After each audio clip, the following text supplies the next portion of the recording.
and blend our resources together. My time, your time put together might be extraordinary time. In this case now, 1 plus 1 doesn't equal 2. 1 plus 1 could equal 10, the power of 10. Old Testament, there's a unique phrase that says one can become so powerful they can put 1,000 to flight, cause 1,000 to flee.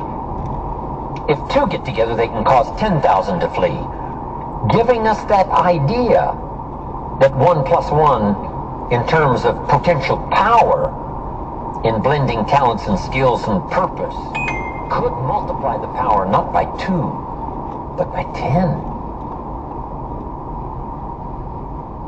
That's why extraordinary partnerships, right, can produce some of the most colossal productivity and activity.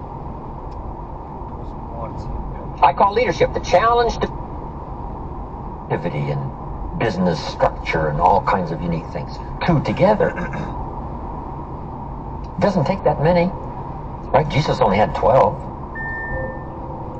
So it doesn't take 2,000 if a few say, let's conquer the world. If a few say, we could do something extraordinary, your talent plus mine, maybe another one or two. See, just a few with common interest, common power.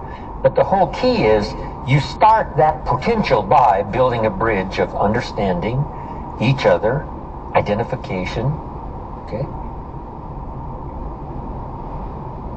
Here's a big challenge. If the adult is 40 and the child is 12, see, that's a heck of a bridge to build between 40 and 12. How do you identify? Here's one of the best ways. Remember when you were 12 and talk about that. I remember 12. I remember almost every day of being 12. One of the problems of being 12 is you're not 13. I mean, the teenagers go away. They do some, fun things. They're gone.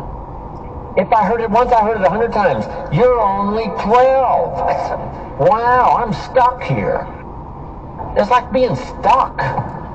Finally, I turned 13. See, kids will understand that. Being 12, wishing you were 13. Did you ever get chosen last? They're choosing up sides. The leaders are choosing up sides. I'll take you, I'll take you, I'll take you, I'll take you. You're standing there, standing there. I'll take you, I'll take you. Finally, the last one says, I guess I'll have to take you. Guess what? Those stories will identify with kids' disappointments, right? Misunderstandings. I thought they